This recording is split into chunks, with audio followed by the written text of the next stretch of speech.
Okay. Cyberpunk 2077. Yes. Yeah. Yes. We here at this podcast try our darndest to not take the most negative route when talking about something. Now, Cyberpunk is running the news ever since it came out on the 10th of December. Yeah. And yes, we know that maybe it doesn't work great on the base PS4 and Xbox One. We've seen the reviews. Some people give it very high reviews. IGN was the first big place that I saw that came out was like, it's a 4. And, you know, it kind of like, it seemed like they were more taking it at face value. Like, hey, this is a PS4 box. I'm putting it in my PS4 box and it plays awful there. You know, maybe, you know, I didn't read it. I just saw the game before and I was like, that's gotta be what they're doing instead of giving them the benefit of the doubt or playing it on PC and just seeing how it is as a game. Because I have heard what Ed is saying from many other people that some of the storytelling beats are incredible. And so you're like, okay, well, you don't want to all that to go away just because, you know, it's glitchy on the PS4. And we do here at this podcast, we do hate that. Yeah. We hate that it's glitchy. We want people to enjoy themselves, but that is not what we're talking about here. Yes. But we just want you guys to know that we are very aware that that's what's going on.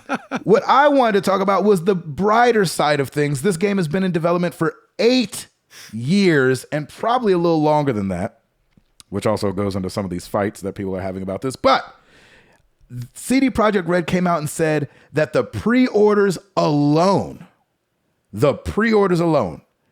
were enough to earn back all its development and marketing costs.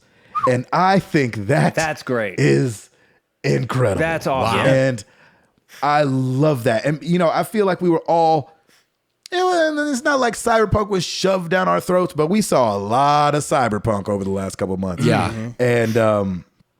And even when they would push back, it was big news and we would see more and more Cyberpunk. And then you saw commercials all over the place. At least I feel like I see commercials all over the place. Now, I watch a lot of ESPN and stuff like that. Maybe that's geared towards men a little bit more. But man, oh man, that's a lot of money. Yeah. In pre-orders. That's fantastic. Made I didn't back, know that. isn't it? No, I'm super, super happy for them.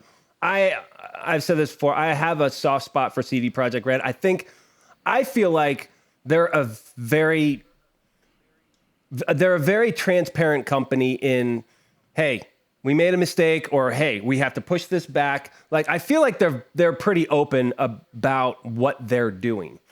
And we talked about this earlier, why they didn't release review copies beforehand, and maybe it was because of that, of glitches. Maybe it was because of something else.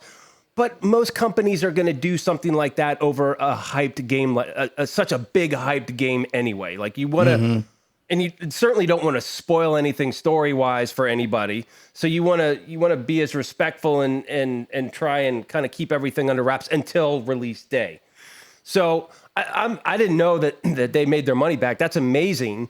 Hopefully they have the funds to also continue with the patches, and because I'm sure they will, but you know, they still have some work to do, and I'm kind of looking forward to seeing how they continue to respond through all this. I mean, they've already, they already listed, what was it, a 3-4 paragraph long statement saying, you know what, we screwed up, we apologize, and if you want a refund, you get a refund, but here's what we're going to do about it.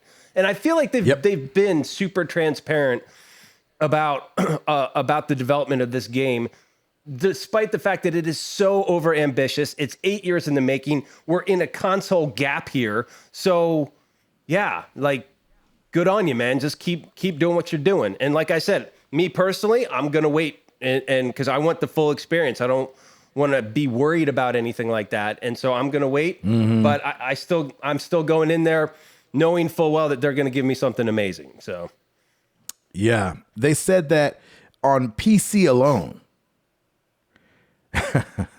which is where they started too. And this is on December 10th. They had 8 million pre-orders. Wow. On PC alone.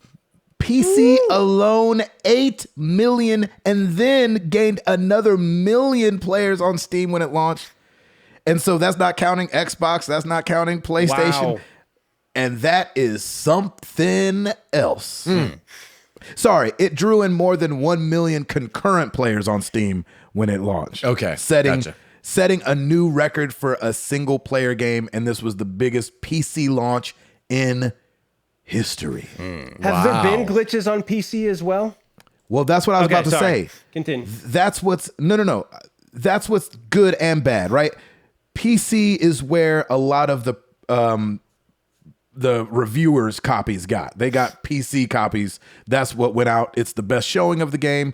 But as we know with PCs, it's all different makes and models of PCs. You know what I'm saying? Like you could have a real banging PC, you could have an okay PC, and all you would imagine through these 8 million players, you're gonna have from the best of the best video card to the one that barely gets it to run kind of like the PlayStation.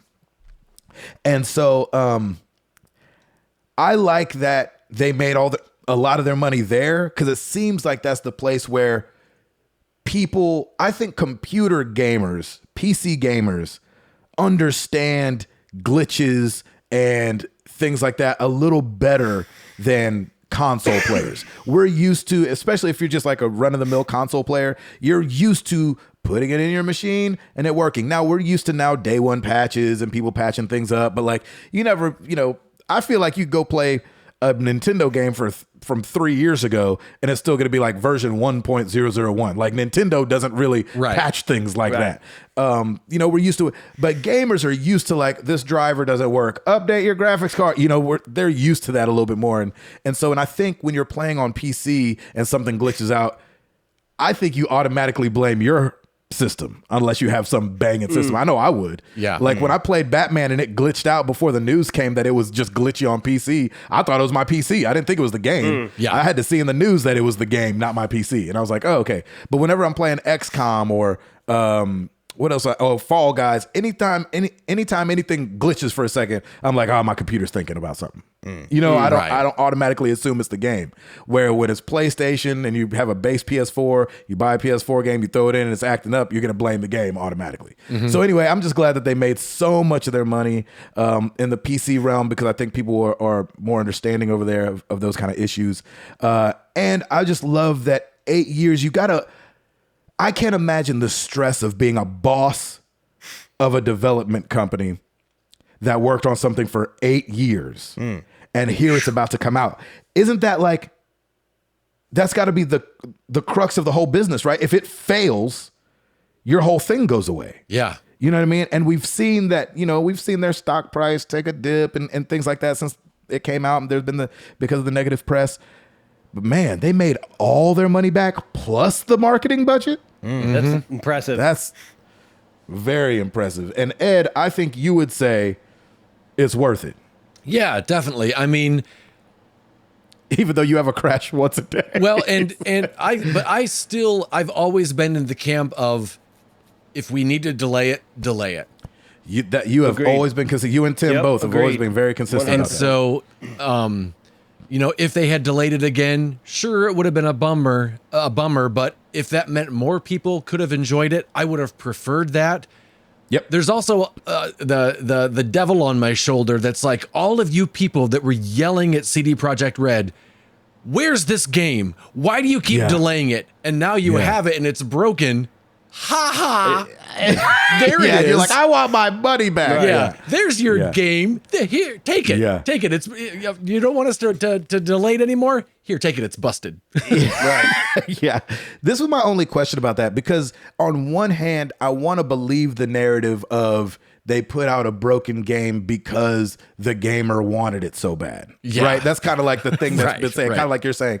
But I do wonder, we talked about their stock price and what it does each time they pushed it back. It would take a dip, or they had to keep it secret. Nobody knew, so their stock price didn't take a hit. So I was like, it might be for them as a business. They were like, hey, listen, we have to have this come out in 2020. Like, even if it's at the end of 2020, this has got to come out in 2020.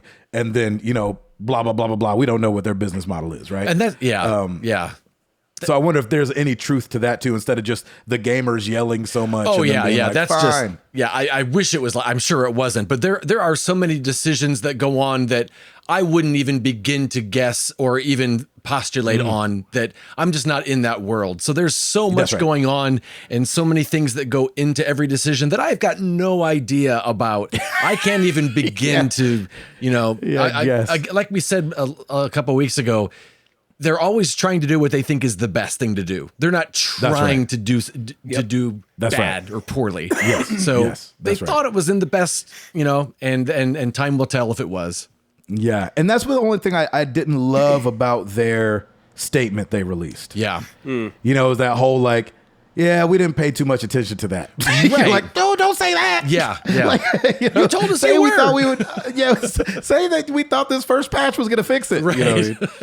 You know? I think that, and they I don't remember if it was one of the vice presidents or whatever, but one of the representatives of them did come out and say, like, we didn't feel any particular, place whatever amount of stock in this statement as you want, but they said we didn't feel any particular pressure either from the higher ups or from, the gamers wanting the game or any of that to release on the 10th. They just kind of landed on that day. For all these various reasons. Right. Yeah. But it wasn't like, market pressure or gamer pressure or anything like that. So that seems a little questionable, because like, why would you then land on that date if part of the population that's planning to play this game is having so many problems?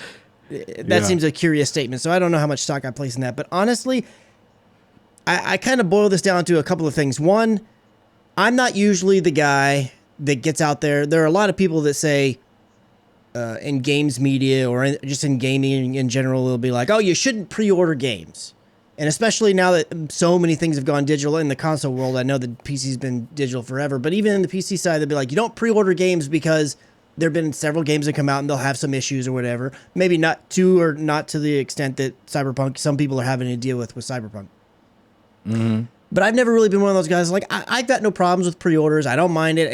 Especially if they throw in some incentives, like I get pre-order bonus stuff, even if it's something that later on I may get in the game, or maybe later on 6 months to a year after the game releases, they give that stuff away for free. I don't really care. Sure. If it's something I'm excited about, I will pre-order the game. But this is one instance in particular when I feel like I can kind of see that point of view where it's like, look, I feel like, and I don't know for sure because I don't have it marked off and I didn't pre-order the game and I don't have the game. I feel like this game has been pre-orderable for years, like 5-6 years. Yep. Well, I don't know about 5 or 6, but it's been for a long time. But I feel like at least 2 or 3, if not more. So it's like at some point in their development, knowing that they're even a PC-focused gamer, which is fine, and I understand that when you look at the two, maybe the breadth of their income came from the console market, just because, I don't know. I don't know how the numbers break down, but there is somewhere within this line of the development, when they knew this is going to be hard. We could probably do it because we CD Projekt Red, we good. Yeah, But this is going to be hard. And I feel like there comes a point in the development, especially because being a high-profile developer, they probably had access to what was now current gen, but at that time, next gen, earlier than a lot of other people. Obviously, they know what all is coming out on the PC side. Somewhere in that time frame, there had to have been somebody that was like, maybe we should cancel PS4 and Xbox One. I mean, maybe we should just do it and only stick to the half step and ups. Yeah. And maybe, and sure, is that going to be a sting in the wallet? Absolutely, it's going to be. But I keep going back, and I don't remember. Forgive me for whoever said it. I'm sure one of you guys will know, and you can quote it. But that old Nintendo quote of, "If you release a game that's broken, that's or right. however it goes, it's like if you release it, delay it, because when it launches, that's all they're going to remember. Yep. Like this is going to be a stain, whether it's fair or not. It's going to be a stain on CD Projekt Red." Yeah. And I have to wonder. Miyamoto said that. I have to wonder, would the right decision to have been a year, 2 years down the road, be like, we're going to save ourselves a lot of headaches if we just cancel the base version. I kind of wish they'd done that. I wish. The quote is, "A delayed game is eventually good. A bad game is bad forever." Miyamoto said that. So I kind of wish. Gosh, it's so hard not to talk about this. Oh, and I don't.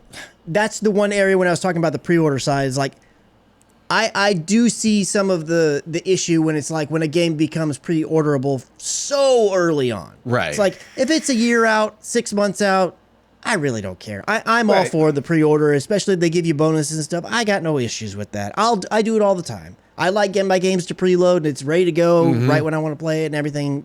But it's like, doggone it, man, because maybe they should have just waited. Yeah. I don't know.